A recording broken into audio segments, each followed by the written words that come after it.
Hello student, আশা করি তোমরা সবাই ভালো আছো।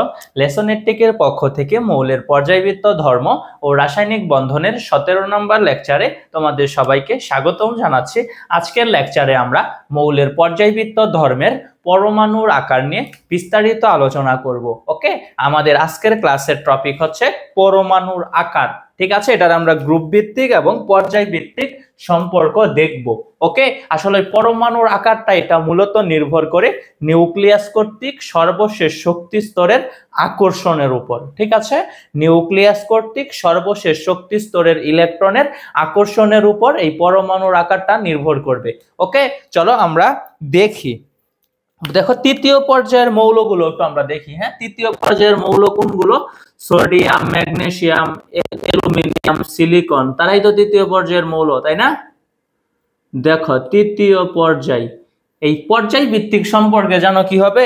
একই পর্যায়ের বাম থেকে ডানে গেলে আকার কমে যাবে। হ্যাঁ, একই পর্যায়ের বাম থেকে ডানে, দেখো আমি এখানে একটু লিখি, বাম থেকে ডানে, বাম থেকে ডানে, বাম থেকে ডানে গেলে কি হবে? আকার কমে যাবে, আকার কমে যাবে,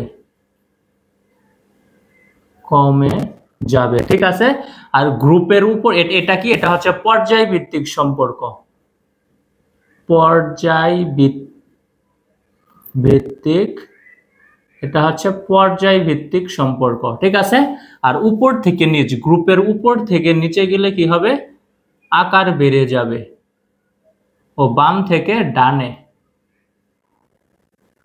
বাম থেকে ডানে, আর উপর থেকে নিচ,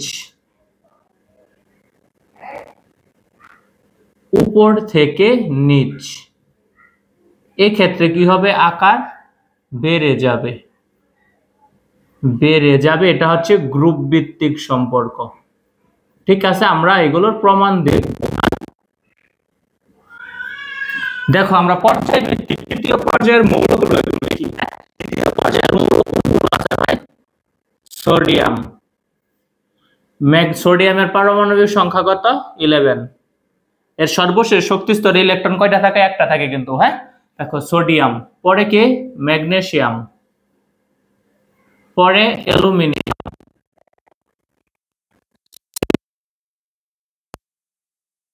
ফসফরাস, সালফার, ক্লোরিন। ঠিক আছে, ম্যাগনেসিয়ামের পারমাণবিক সংখ্যা কত? 12, aluminium 13, silicon 14, phosphorus 15, sulphur 16, chlorine 17। তাই তো? দেখো, এদের সর্বশেষ শক্তি স্তরের ইলেকট্রনটা আমরা দেখবো। হ্যাঁ, সোডিয়ামের কক্ষপথ কয়টা? 3টা কক্ষপথ। দেখো, এরা তৃতীয় পর্যায়ের মৌল, তাই তো? তাহলে সবার শক্তি স্তর কয়টা হবে ভাই? 3টা হবে। যেহেতু এরা তৃতীয় পর্যায়ের মৌল, পর্যায় সংখ্যা যত, শক্তি স্তর সংখ্যা হবে তত। ঠিক আছে, তাহলে প্রত্যেকের কি হবে? পর্যায় কয়টা করে হবে? শক্তি স্তর কয়টা করে হবে? 3টা করে হবে। ওকে, দেখো, 3টা করে হলে আমরা সোডিয়ামের সর্বশেষ শক্তি স্তরে ইলেকট্রন কয়টা দেব? একটা দেব, কারণ সোডিয়ামের কত হয়? 2, 8, 1, তাই তো? ম্যাগনেসিয়াম কত হবে? 2, 8, 2। অ্যালুমিনিয়াম কত হবে? 2, 8, 3। ঠিক আছে, সিলিকন কত হবে? 2, 8, 4। ঠিক আছে ভাই, ফসফরাস কত হবে? 2, 8, 5। ঠিক আছে, সালফার কত হবে? 2, 8, 6। ক্লোরিন কত হবে? 2, 8, 7। তাই তো? এইভাবেই তো হবে। তাহলে দেখো, সোডিয়ামের সর্বশেষ শক্তি স্তরে ইলেকট্রন হবে একটা, ম্যাগনেসিয়ামের 2টা, অ্যালুমিনিয়ামের 3টা, সিলিকনের 4টা, ফসফরাসের 5টা, সালফারের 6টা, 7টা। ঠিক আছে, ওকে, আসো আমরা সর্বশেষ শক্তি স্তরে ইলেকট্রনগুলো দেই, বুঝিও। এই সর্বশেষ শক্তি স্তরে দেখো, সর্বশেষ শক্তি স্তরে এদের শক্তি স্তর কিন্তু 3টা, তাই তো? তৃতীয় পর্যায়ের মৌল, এদের শক্তি স্তর 3টা। কিন্তু কি হচ্ছে? আমরা দেখছি বাম থেকে যত ডানে যাচ্ছে, সর্বশেষ শক্তি স্তরে নতুন করে একটা করে ইলেকট্রন যুক্ত হচ্ছে। তাহলে কি হবে? নিউক্লিয়াস কি করবে? ইলেকট্রনগুলোকে বেশি টান দিবে, তাই বাম থেকে ডানে গেলে কি হবে? আকার কমে যাবে। ওকে, দেখো আমি এটা তোমাকে দেখাই দিচ্ছি। সোডিয়ামের শক্তি স্তর 3টা, আমরা সর্বশেষ শক্তি স্তরটা দিলাম। ঠিক আছে, এই যে সোডিয়ামের সর্বশেষ শক্তি স্তর, মনে করো এটা সর্বশেষ শক্তি স্তরে ইলেকট্রন কয়টা হবে? একটা। এই যে একটা ইলেকট্রন দিয়ে দিলাম। আমরা ম্যাগনেসিয়ামে আসি। ম্যাগনেসিয়ামের শক্তি স্তর কয়টা হবে? তিনটা। আর সর্বশেষ শক্তি স্তরে ইলেকট্রন কয়টা হবে ভাই? সর্বশেষ শক্তি স্তরে ইলেকট্রন হবে দুইটা। একটা, দুইটা। অ্যালুমিনিয়াম, অ্যালুমিনিয়ামের এখানে কি নিউক্লিয়াসটার কি? অ্যালুমিনিয়ামের সর্বশেষ শক্তি স্তরে ইলেকট্রন কয়টা হবে? অ্যালুমিনিয়ামের সর্বশেষ শক্তি স্তরে ইলেকট্রন হবে তিনটা। তোকে এটা একটু বড় করে দিই।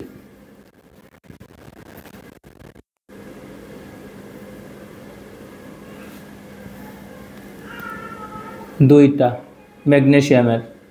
অ্যালুমিনিয়ামের সর্বশেষ শক্তি স্তরে ইলেকট্রন কয়টা হবে? তিনটা হবে। ওকে। সিলিকন, সিলিকনের সর্বশেষ শক্তি স্তরে ইলেকট্রন কয়টা হবে ভাই? সর্বশেষ শক্তি স্তরে ইলেকট্রন হবে চারটা। একটা, দুইটা, তিনটা, চারটা। এই ফসফরাসের সর্বশেষ শক্তি স্তরে ইলেকট্রন কয়টা হবে? ফসফরাসের সর্বশেষ শক্তি স্তরে ইলেকট্রন হবে পাঁচটা। একটা, দুইটা, তিনটা, চারটা, পাঁচটা। সালফারের সর্বশেষ শক্তি স্তরে ইলেকট্রন কয়টা হবে ভাই? ছয়টা। সালফারের সর্বশেষ শক্তি স্তরে ইলেকট্রন হবে ছয়টা। একটা, দুইটা, তিনটা, চারটা, পাঁচটা, ছয়টা। আর ক্লোরিনের সর্বশেষ শক্তি স্তরে ইলেকট্রন কয়টা হবে ভাই? সাতটা। ক্লোরিনের সর্বশেষ শক্তি স্তরে ইলেকট্রন হবে সাতটা। দেখছো, একই পর্যায়ের বাম থেকে যত ডানে গেছে পরমাণুগুলোর আকার কি হয়েছে ভাই? কমে গেছে। এই কমে যাওয়ার কারণ কি? একই পর্যায়ের বাম থেকে ডানে গেলে ইলেকট্রন কি হয়? ইলেকট্রনের শক্তি স্তর বাড়ে না, কিন্তু সর্ববহিষ্ঠ শক্তি স্তরে একটা করে ইলেকট্রন বাড়তে থাকে, তাই তো? একটা করে ইলেকট্রন বাড়তে থাকে, তাই কি হয়? নিউক্লিয়াস কর্তৃক ইলেকট্রনগুলো, সর্ববহিষ্ঠ শক্তি স্তরের ইলেকট্রন নিউক্লিয়াস কর্তৃক তীব্রভাবে আকৃষ্ট হয়। তাই একই পর্যায়ের বাম থেকে ডানে গেলে কি হয়? পরমাণুগুলোর আকার কমে যায়। ঠিক আছে? দেখো, কারণ সোডিয়াম কি, আমি দেখো লিখে দিই। সোডিয়াম কত? 2, 8, 1। ম্যাগনেসিয়াম কত? 2, 8, 2। অ্যালুমিনিয়াম কত? 2, 8, 3। সিলিকন কত? 2, 8, 4। ফসফরাস কত? 2, 8, 5। সালফার কত? 2, 8, 6। ক্লোরিন কত? 2, 8, 7। দেখো, প্রত্যেকেরই শক্তি স্তর কয়টা হবে? যেহেতু তৃতীয় পর্যায়, তাই শক্তি স্তর কয়টা হবে সবার? শক্তি স্তর হবে তিনটা। শক্তি স্তর তিনটি হবে, যেহেতু তৃতীয় পর্যায়, তাই শক্তি স্তর কয়টা হবে? তিনটা। কিন্তু দেখা যায় যে বাম থেকে যত ডানে যায় শক্তি স্তর সেম থাকে, কিন্তু সর্ববহিষ্ঠ শক্তি স্তরে একটা করে ইলেকট্রন যুক্ত হতে থাকে। তাই নিউক্লিয়াস কি করে? ইলেকট্রনকে টান দেয় বেশি। যেখানে বেশি ইলেকট্রন আছে সেখানে নিউক্লিয়াস কি করে? ইলেকট্রনগুলোকে টান দেয়। টান দেওয়ার ফলে কি হয়? পরমাণুটার আকার কমে যায়। ঠিক আছে ভাই? ওকে, দেখো আমি লিখে দেই। কি লিখবো আমরা? দেখো, একই পর্যায়ের বাম থেকে ডানে গেলে পর্যায় ভিত্তিক সম্পর্ক। দেখো, পর্যায় ভিত্তিক সম্পর্ক।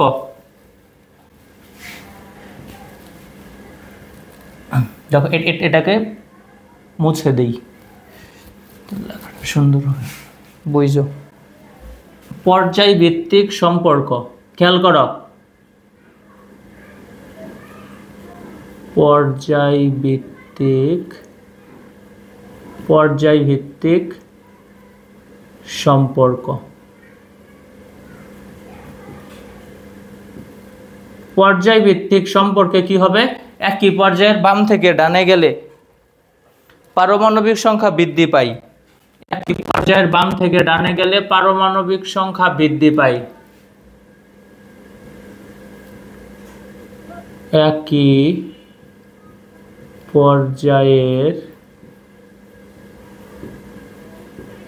পর্যায়ের বাম থেকে ডানে গেলে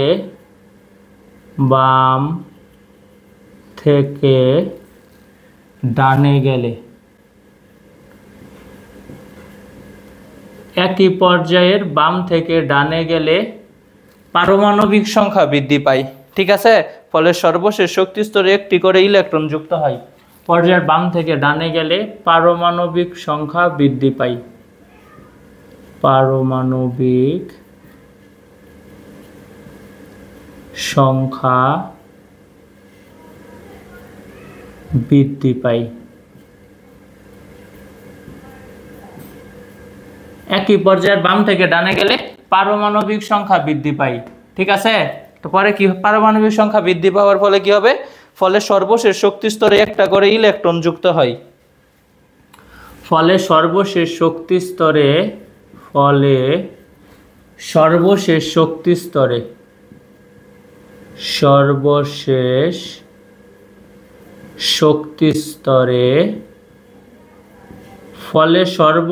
শক্তি স্তরে একটি করে ইলেকট্রন যুক্ত হয়, কিন্তু ইলেকট্রনের শক্তি স্তর সংখ্যা বাড়ে না।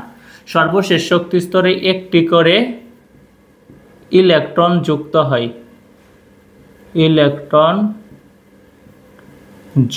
হয়, তবে ইলেকট্রনের শক্তি স্তর সংখ্যা বাড়ে না। কিন্তু ইলেকট্রনের স্তর সংখ্যা বা শক্তি স্তর সংখ্যা বাড়ে না।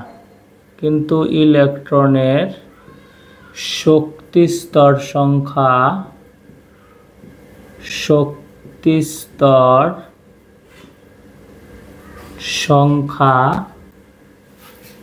বাড়ে না। ঠিক আছে, ইলেকট্রনের কি বলছে, বাম থেকে ডানে গেলে পারমাণবিক সংখ্যা বৃদ্ধির সাথে সাথে বৃদ্ধি পাচ্ছে। ফলে কি হচ্ছে, সর্বশেষ শক্তি স্তরে একটা করে ইলেকট্রন যুক্ত হইতেছে, কিন্তু ইলেকট্রনের ভাই শক্তি স্তর সংখ্যা বাড়তেছে না। তাহলে কি হবে ভাই? দেখো, ফলে কি হবে, ইলেকট্রন সমূহ নিউক্লিয়াস কর্তৃক তীব্রভাবে আকৃষ্ট হবে। হ্যাঁ, পারমাণবিক সংখ্যা বৃদ্ধির ফলে প্রোটন সংখ্যাটাও বৃদ্ধি পায়। আচ্ছা দেখো কি হচ্ছে, একই পর্যায়ের বাম থেকে ডানে গেলে পারমাণবিক সংখ্যা বৃদ্ধি পায়, অর্থাৎ প্রোটন সংখ্যাটাও বৃদ্ধি পাচ্ছে। ফলে সর্বশেষ শক্তি স্তরে একটি করে ইলেকট্রন যুক্ত হয়, কিন্তু ইলেকট্রনের স্তর সংখ্যা বাড়ে না। ঠিক আছে ভাই, দেখো একই পর্যায়ের বাম থেকে ডানে গেলে সর্বশেষ শক্তি স্তরে একটা করে নতুন ইলেকট্রন যুক্ত হইতেছে, তাই তো? ইলেকট্রনের কিন্তু স্তর সংখ্যা বাড়ে নাই। তাহলে কি হবে, ইলেকট্রনগুলো নিউক্লিয়াস কর্তৃক তীব্রভাবে আকৃষ্ট হবে। ওকে, ফলে ইলেকট্রন সমূহ নিউক্লিয়াস কর্তৃক তীব্রভাবে আকৃষ্ট হয়, তাই একই পর্যায়ের বাম থেকে ডানে গেলে পরমাণুর আকার হ্রাস পায়। ঠিক আছে, ফলে ইলেকট্রন সমূহ নিউক্লিয়াস কর্তৃক তীব্রভাবে আকৃষ্ট হয়। ফলে ইলেকট্রন সমূহ নিউক্লিয়াস কর্তৃক তীব্রভাবে আকৃষ্ট হয়। নিউক্লিয়াস কর্তৃক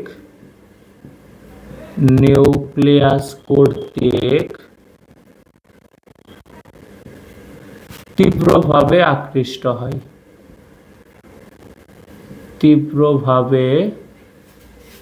আকৃষ্ট হয়। ইলেকট্রন সমূহ নিউক্লিয়াস কর্তৃক তীব্রভাবে আকৃষ্ট হয়। ঠিক আছে, মানে কি, নিউক্লিয়াস কি করে, ইলেকট্রনগুলোকে তীব্রভাবে আকর্ষণ করে। আর তাই কি হয়, একই পর্যায়ের বাম থেকে ডানে গেলে পরমাণুগুলোর আকার হ্রাস পেতে থাকে। ঠিক আছে, ইলেকট্রন সমূহ নিউক্লিয়াস কর্তৃক তীব্রভাবে আকৃষ্ট হয়, তাই একই পর্যায়ে বাম থেকে ডানে গেলে পরমাণুর আকার হ্রাস পায়। ঠিক আছে, এসওপি ব্লকের মৌলগুলোর ক্ষেত্রে। ঠিক আছে, সোডিয়াম ম্যাগনেসিয়াম এরা s block, aluminium silicon phosphorus sulphur, পরে কি ক্লোরিন, এরা সবগুলো কি ভাই পি ব্লক মৌল, তাই তো? দেখো, তাই একই পর্যায়ের বাম থেকে ডানে গেলে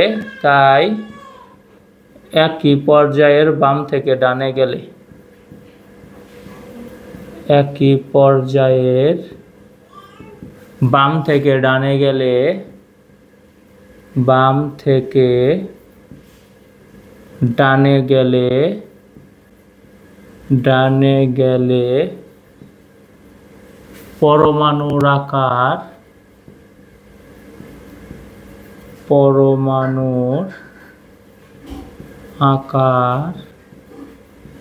কি হয় ভাই, পরমাণুর আকার হ্রাস পায়। পরমাণুটার আকার হ্রাস পায়।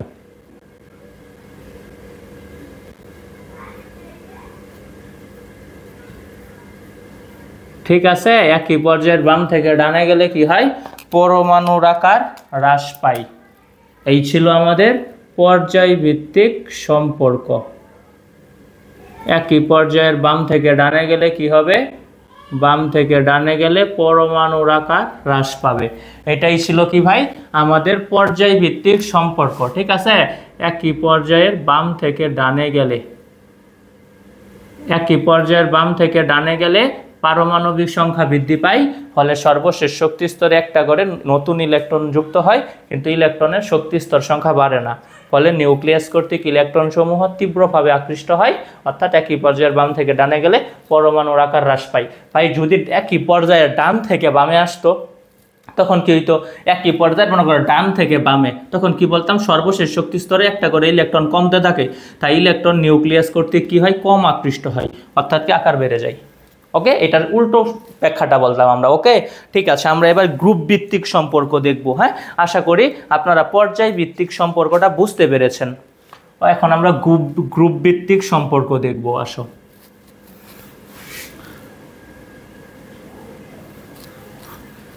গ্রুপ ভিত্তিক সম্পর্ক। প্রথম গ্রুপের মৌলগুলোই আমরা দেখি। গ্রুপ ভিত্তিক প্রথম গ্রুপ, গ্রুপ 1 নং গ্রুপের মৌলগুলোই আমরা দেখি। আসেন, 1 নং গ্রুপের মৌলগুণগুলো লিথিয়াম থেকে দিব, তাই তো? হাইড্রোজেন দেওয়ার দরকার নেই। হ্যাঁ, লিথিয়াম, সোডিয়াম, পরে কি হবে? পটাশিয়াম, রুবিডিয়াম, সিজিয়াম, তাই তো? সিজিয়ামের নিচে ফ্রান্সিয়াম আছে। দেখেন, একটু খেয়াল করেন। হ্যাঁ, একই পর্যায় কি? লিথিয়াম,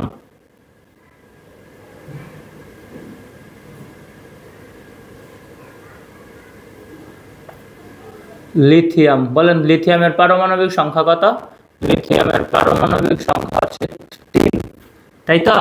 যদি আপনি করেন ইলেকট্রন বিন্যাস করেন, কি হবে? প্রথম শক্তি স্তরে ইলেকট্রন 2টা, দ্বিতীয় শক্তি স্তরে ইলেকট্রন 1টা।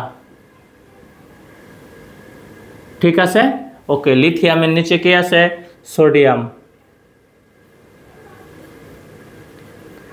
সোডিয়াম পারমাণবিক সংখ্যা কত? 11। প্রথম শক্তি স্তরে ইলেকট্রন হবে 2টা, দ্বিতীয় শক্তি স্তরে 1টা, 8টা, তৃতীয় শক্তি স্তরে 1টা, এই হচ্ছে 11টা, তাই তো? সোডিয়ামের নিচে কে আছে ভাই? সোডিয়ামের নিচে আছে পটাশিয়াম, পারমাণবিক সংখ্যা কত? 19। প্রথম শক্তি স্তরে ইলেকট্রন 2টা, দ্বিতীয় শক্তি স্তরে 8টা, তৃতীয় শক্তি স্তরে 8টা, চতুর্থ স্তরে 1টা, এই হচ্ছে 19। ঠিক আছে, পটাশিয়ামের নিচে কে আছে? পটাশিয়ামের নিচে আছে রুবিডিয়াম। দেখেন,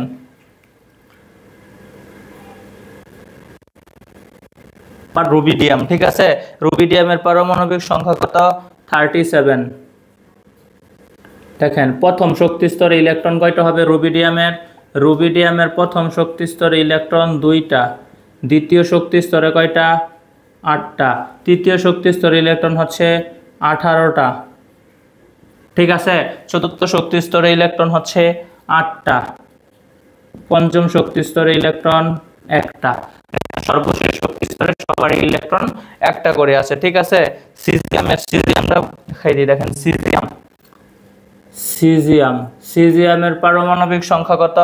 55। প্রথম শক্তি স্তরে ইলেকট্রন 2টা, দ্বিতীয় শক্তি স্তরে 8টা, তৃতীয় শক্তি স্তরে 18টা, চতুর্থ শক্তি স্তরে 8টা, তৃতীয় শক্তি স্তরে 18টা, চতুর্থ শক্তি স্তরেও 18টা, পঞ্চম শক্তি স্তরে 8টা, ষষ্ঠ শক্তি স্তরে কয়টা হবে? 1টা। দেখেন, সবগুলোর সর্বশেষ শক্তি স্তরে ইলেকট্রন কয়টা কইরা? 1টা করে আছে, কিন্তু কি হয়েছে ভাই? উপর থেকে নিচে নামলে কি হয়েছে? 1টা করে নতুন শক্তি স্তর যুক্ত হয়েছে, তাই না? লিথিয়ামের শক্তি স্তর 2টা, সোডিয়ামের 3টা, পটাশিয়ামের 4টা, রুবিডিয়ামের 5টা, সিজিয়ামের 6টা। খেয়াল করে দেখছেন, কিন্তু সর্বশেষ শক্তি স্তরে সবারই ইলেকট্রন 1টা করে। ওকে, দেখেন, এদের যদি আমরা স্ট্রাকচারগুলো আঁকাই, লিথিয়াম কি হবে? প্রথম শক্তি স্তর, এই দ্বিতীয় শক্তি স্তর, দ্বিতীয় শক্তি স্তরে ইলেকট্রন কয়টা দিবেন? 1টা, এই যে। ওকে, সোডিয়ামে আসেন, সোডিয়ামের শক্তি স্তর কয়টা ভাই? সোডিয়ামের শক্তি স্তর 3টা। এই প্রথম শক্তি স্তর, দ্বিতীয় শক্তি স্তর, এই তৃতীয় শক্তি স্তর। সোডিয়ামের তৃতীয় শক্তি স্তরে ইলেকট্রন কয়টা দিবেন? একটা। ঠিক আছে। এই যে পটাশিয়ামে আসেন, পটাশিয়ামের শক্তি স্তর কয়টা? পটাশিয়ামের শক্তি স্তর হচ্ছে 4টা।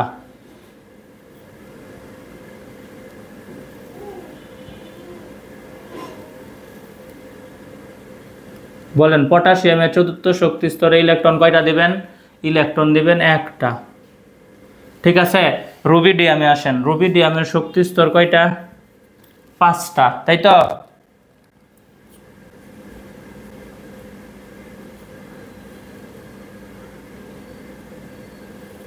দুইটা, 3টা, 4টা, 5টা। পঞ্চম শক্তি স্তরে কয়টা ইলেকট্রন দিবেন? একটাই। ঠিক আছে। সিজিএমে আসেন, সিজিএমের শক্তি স্তর কয়টা? সিজিএমের শক্তি স্তর হয়েছে 6টা। দেখেন প্রথম শক্তি স্তর, দ্বিতীয় শক্তি স্তর, তৃতীয়, চতুর্থ, পঞ্চম, ষষ্ঠ। ঠিক আছে। ষষ্ঠ শক্তি স্তরে ইলেকট্রন কয়টা দিবেন? একটা। এবার একটু খেয়াল করে দেখেন, একই পর্যায়ের একই গ্রুপের উপর থেকে নিচে গেছি, কি হয়েছে? প্রতি ক্ষেত্রে একটা করে নতুন শক্তি স্তর যুক্ত হয়েছে, কিন্তু সর্বশেষ শক্তি স্তরে ইলেকট্রন একটাই আছে। প্রত্যেকটা মৌলের সর্বশেষ শক্তি স্তরে ইলেকট্রন একটাই আছে। তাহলে এবার একটু চিন্তা করে দেখেন, এইখানে নিউক্লিয়াস থেকে ইলেকট্রনটা একটু কাছাকাছি আছে, এখানে আরেকটু দূরে, এখানে আরেকটু দূরে, এখানে আরেকটু দূরে, এখানে আরো দূরে, তাই তো? নিউক্লিয়াস থেকে ইলেকট্রনের দূরত্ব যত বেশি থাকবে আকর্ষণ তত কম হবে। দেখেন দ্বিতীয় শক্তি স্তরে ইলেকট্রন একটা, তৃতীয় শক্তি স্তরের একটা, তাহলে এখানে কি হলো? ইলেকট্রন মেঘের ঘনত্ব এটার তুলনায় কি হলো? কমে গেল না? কারণ তৃতীয় শক্তি স্তরের আকার বড়, আর এটা দ্বিতীয় শক্তি স্তরের আকার তুলনামূলক ছোট, তাই তো? তাই এখানে ইলেকট্রন মেঘের ঘনত্ব বেশি, এখানে ইলেকট্রন মেঘের ঘনত্ব কম, এখানে আরো কম, এখানে আরো কম, এবং এখানে কি সবচেয়ে কম, তাই তো? যেহেতু ইলেকট্রন মেঘের ঘনত্ব কম, তাই কি করবে? ইলেকট্রন নিউক্লিয়াসটাকে কম আকর্ষণ করবে, টান দিয়ে কি করতে পারবে না? নিয়ে যেতে পারবে না নিজের কাছে, তাই কি হবে? আকার বেড়ে যাবে। কথাটা বুঝছেন? আমি আবারও বলি, শুনেন। একই গ্রুপের উপর থেকে নিচে গেলে কি হয়? পারমাণবিক সংখ্যা বৃদ্ধি পায়, বৃদ্ধির সাথে সাথে কি হয়? ইলেকট্রনের একটা করে নতুন শক্তি স্তর যুক্ত হয়। ঠিক আছে। কিন্তু সর্বশেষ শক্তি স্তরে ইলেকট্রন একটা করেই থাকে। ঠিক আছে। ফলে সর্ববহিস্থ শক্তি স্তরের ইলেকট্রন নিউক্লিয়াস কর্তৃক তুলনামূলক কম আকৃষ্ট হয়, তাই একই গ্রুপের উপর থেকে নিচে গেলে পরমাণুর আকার বেড়ে যায়। আমি কথাগুলো লিখে দিব, হ্যাঁ, আপনি একটু বোঝেন। আবারও বলি, দেখেন লিথিয়াম কি? দুইটা পর্যায়ে, দুইটা শক্তি স্তর, সোডিয়াম 3টা। দেখছেন একই পর্যায়ের উপর থেকে নিচে গেছি, একটা করে নতুন শক্তি স্তর বেড়ে গিয়েছে, কিন্তু খেয়াল করেন সর্বশেষ শক্তি স্তরে সবারই একটা করে ইলেকট্রন আছে, তাই উপর থেকে যত নিচে গেছে কি হয়েছে? ইলেকট্রন বেগের ঘনত্বটা কমে গেছে, তাই তো? নিউক্লিয়াস কর্তৃক ইলেকট্রনের, নিউক্লিয়াস থেকে ইলেকট্রনের দূরত্ব বেড়ে গেছে, তাই নিউক্লিয়াস ও ইলেকট্রনের আকর্ষণ কম হয়েছে। ঠিক আছে। পর্যায় ভিত্তিকে কিন্তু আকর্ষণটা বেশি হয়েছিল, তাই আকার ছোট করে ফেলছে, তাই তো? গ্রুপ ভিত্তিকে কিন্তু দূরত্ব বেড়ে যায়, নিউক্লিয়াস থেকে ইলেকট্রনের দূরত্ব বেড়ে যাচ্ছে, তাই আকর্ষণটা কম হচ্ছে। তাই একই গ্রুপের উপর থেকে নিচে গেলে পরমাণুর আকারটা বেড়ে যায়। ওকে, আসেন আমি কথাগুলো লিখে দিই। গ্রুপ ভিত্তিক সম্পর্ক, দেখেন গ্রুপ ভিত্তিক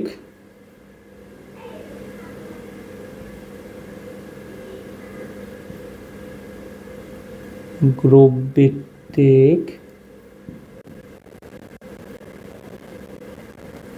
গ্রুপ ভিত্তিক সম্পর্ক।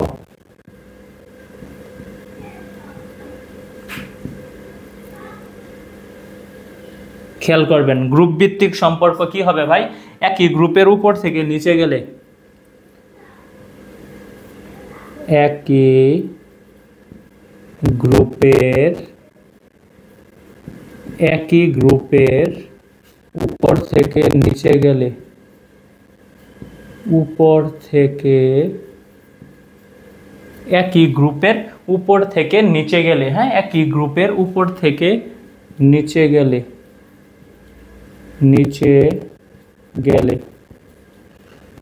পারমাণবিক সংখ্যা বৃদ্ধির সাথে সাথে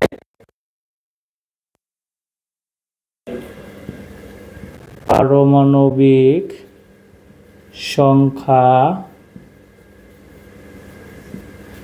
বৃদ্ধির সাথে সাথে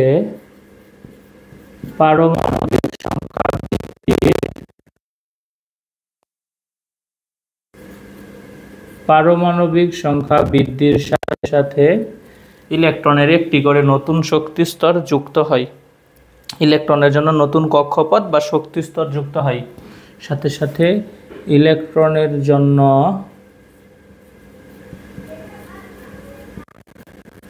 নতুন কক্ষপথ যুক্ত হয় বা নতুন শক্তি স্তর যুক্ত হয়। নতুন শক্তি স্তর যুক্ত হয়।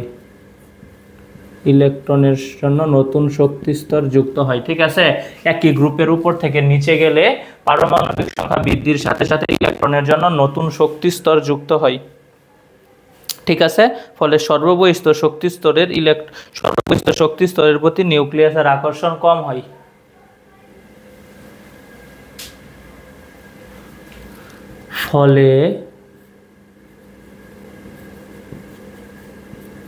ফলে কি হয় ভাই?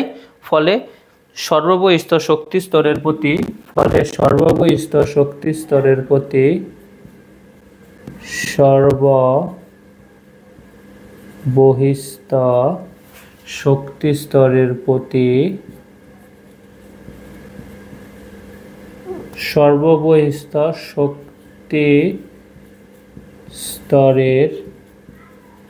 প্রতি নিউক্লিয়াসের আকর্ষণ কম হয়।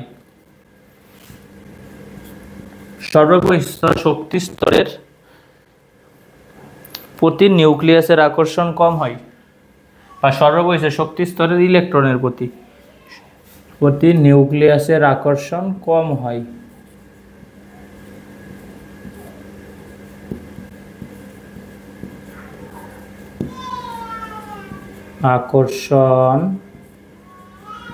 নিউক্লিয়াসের আকর্ষণ কম হয়। ঠিক আছে, তাই আমরা কি বলবো? একই গ্রুপের উপর থেকে নিচে গেলে পারমাণবিক ব্যাসার্ধ বা আকার ক্রমাগত বৃদ্ধি পায়। তাই একই গ্রুপের উপর থেকে নিচে গেলে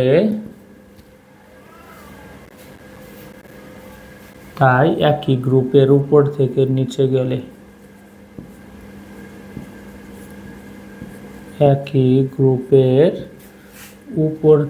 নিচে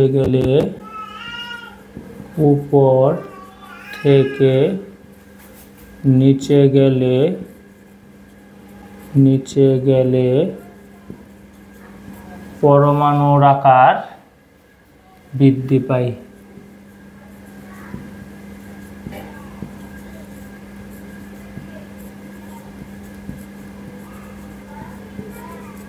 পরমাণুর আকার বৃদ্ধি পায়। ঠিক আছে, এই ছিল আমাদের গ্রুপ ভিত্তিক সম্পর্ক। ওকে, একই গ্রুপের উপর থেকে নিচে গেলে কি হয় ভাই? পরমাণুটার আকার বৃদ্ধি পায়।